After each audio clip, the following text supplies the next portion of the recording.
Welcome to OFW Runner Day 80. Today is March 20, 2017. And ang tanong ko po today ay ito. Sino ang pumipigil sa'yo? Kanino ka humihingi ng permiso para umunlad ang buhay mo as an OFW? Yan po ang sasagutin natin mamaya. At sa mga taong first time na manonood, this is my New Day's resolution wherein instead of thinking of a task to complete within the year, I am committing to complete a task or tasks to be completed every single day of the year. And I am taking a video of it so that I can inspire even just one person, you, to start a habit and make it a good one. And I will see you in an hour.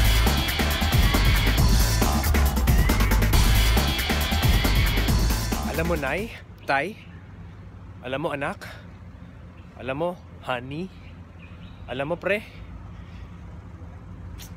gusto ko mag-ipon ng malaki eh. Tapos yung ipon ko, yung malaki kong ipon buwan-buwan, i-invest ko siya para mapabilis ang paglago nito. Kasi alam ko magtatagal din naman ako maging OFW eh. I-invest ko siya sa long term.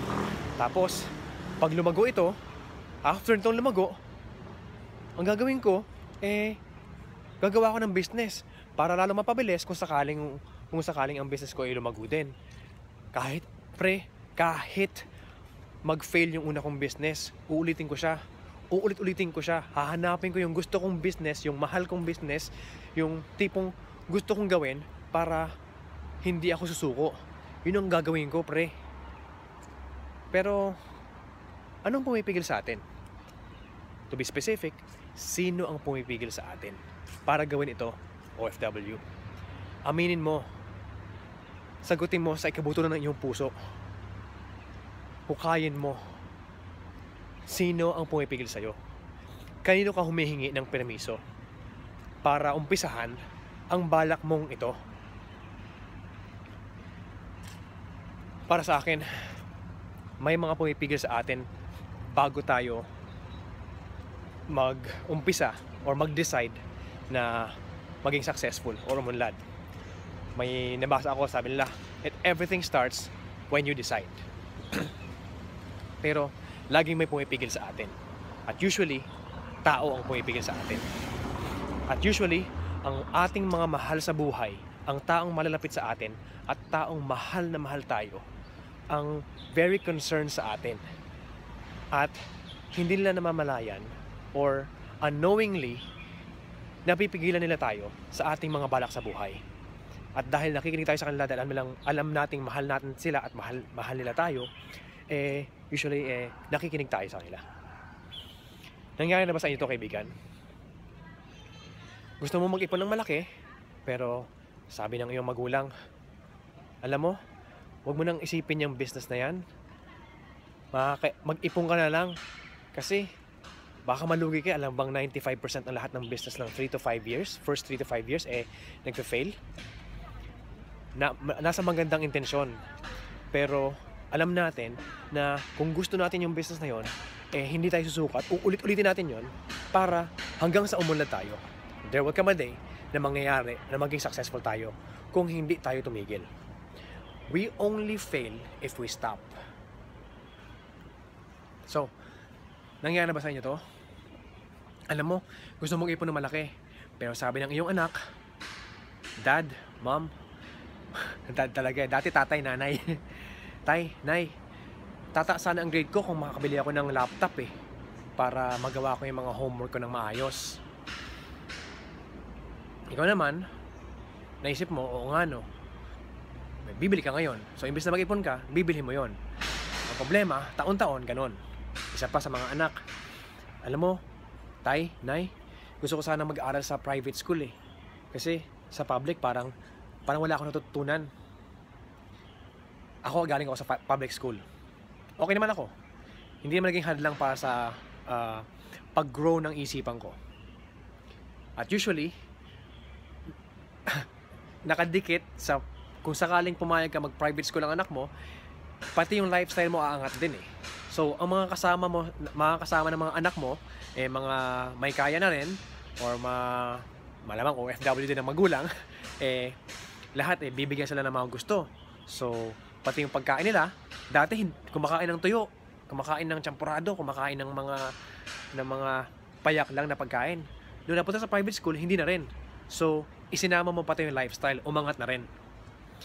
At sa mga asawa, sabi natin, alam mo Han, gusto ko sana magtipid tayo or wag natin iangat ang lifestyle natin. Kasi, para makapag-ipon ako ng malaki at magawa ko yung plano ko sa pagiging OFW. Sabi ng asawa mo, paano lang ako? Paano lang yung comfort ko?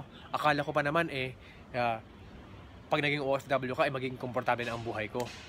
Right? Na-explain ko na to before. Hindi pa tayo mayaman, Han. Pero wag tayong umastang mayaman. Right? So, sa mga kaibigan, alam mo ba, marami akong kaibigan, sinasabi nila sa akin, bakit di ka bumili ng sarili mong bahay? Bakit di ka bumili ng sasakyan? Bakit di ka bumili ng condo unit? Para man lang maging komportable ang pamilya mo sa Pilipinas. At pag uuwi ka, di nasa condo unit ka. Diba? So, kasi ano lang sasabihin ng ibang tao? OFW ka na. Yung ibang OFW may condo unit na eh. Yung ibang OFW may mga bahay na at may mga kotse. Ano sabihin nila? Wala ka nahihita sa pagiging OFW mo. Right? Pero alam mo sa sarili mo na ang plano mo ay mag-save ng malaki, i-invest ito, lalaki lalo, mapapabilis ang proseso ng paglaki, tapos magagawa ka ng business, medyo may napondohan ka, nakagawa ka ng emergency fund para sa sarili mo at para sa business mo, at ginawa mo ang iyong due diligence, kumbaga, hinala mo ang kailangan mong gawin para ma-back upan yung business mo, ma-back upan lahat ng mga kailangan mong gastusin. Kahit may business ka, nagtitipid ka pa rin. Work, kumbaga. Pero, sa kasamaang palad, yung mga mahal natin sa buhay, or yung mga mahal natin at mahal din tayo, ang nakakapigil sa pag-unlad mo. Sa totoo lang, sabi ko kanina ang tanong, sino pumipigil sa'yo at kanina ko humingi ng permiso? Hindi mo kailangan humingi ng permiso sa kanila. Nagpapaalam ka, usually, para pag sinabi lang oo, saka magagawin. Pag sinabi nilang hindi mo gagawin. Kaibigang OFW, ang permiso lang, ang permisong pinakakailangan mo ay ang permiso mo sa sarili mo. Your success will start if you decide. Alam kong kaya mo to. Kaya mong pigilan ang sasabihin ng ibang tao. Kaya mong pigilan ang sasabihin ng mga mahal mo sa buhay. Alam mong ang intensyon nila ay maganda, pero napapasama dahil kontra siya sa plano mo talaga as an OFW. Sapagkat sa'yo, ang pinaka-importante hindi ang pera. Ang importante ay makauwi ka ng maaga. Makauwi ka dahil miss na miss mo na sila. Makauwi ka at maging komportable ka, hindi sila, maging komportable ka, ang buhay nila maging komportable na kasama ka sa Pilipinas. Alam kong kaya mo to. Medyo mabigat ang topic natin ngayon. At alam ko na naiintindihan mo. Kaya mo to. Sapagkat mababaw man to, na maglakad ako, tumakbo or mag-jog 365 days buong taon. Pero dito mag-uumpisa yon. Alam kong kaya mo rin, kaibigan OFW. Ang permiso ay manggagaling sa'yo.